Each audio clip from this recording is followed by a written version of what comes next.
In the previous lesson, we began to discuss situations that would require us to say something which would otherwise be forbidden as Lashon Hara. Let's use the following scenario for illustration. Imagine you work as a salesperson at a ski shop. One day you see another employee, let's say Bud, take a stack of $20 bills from the register and put them in his pocket. Oh man, you think to yourself, Bud just stole some money from the ski shop. And before you say anything to anyone, you realize that there's a lot at stake here. For you, for the ski shop, and for Bud. If you say something that you shouldn't, you could cause real problems at work and spread Lashon Hara. If you don't say something that you should, you could be participating in a terrible perversion of justice. So what should you do? First of all, when dealing with people's lives, it's always good to get some expert advice.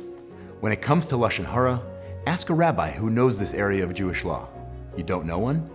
Call the Lashon Hara hotline at 718-951-3696 between 9 and 10:30 p.m. Eastern, for real. But for educational purposes, let's go through the case. There are 7 questions we have to ask ourselves before we say something hurtful or harmful about someone. Today we'll discuss the first of those 7 questions. Is it true? Do you know that Bud stole the money? In this case, you saw Bud take bills out of the cash register. So yes, you know that it happened.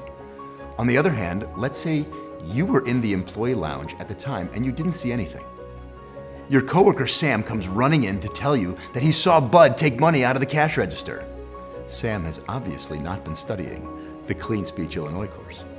Since there is no constructive purpose whatsoever for Sam to tell you about this negative thing, it's Lashon Hara about Bud, and you should not believe it. And since you don't know if it's true, in that case, you should not say anything. Stay tuned for questions 2 through 7, which we'll cover in the coming days. As the daily exercise for today, check yourself and make sure that you're saying things that you genuinely know to be true and not what you've only heard from other people. My name's Ari Shabbat, and I'm keeping it clean.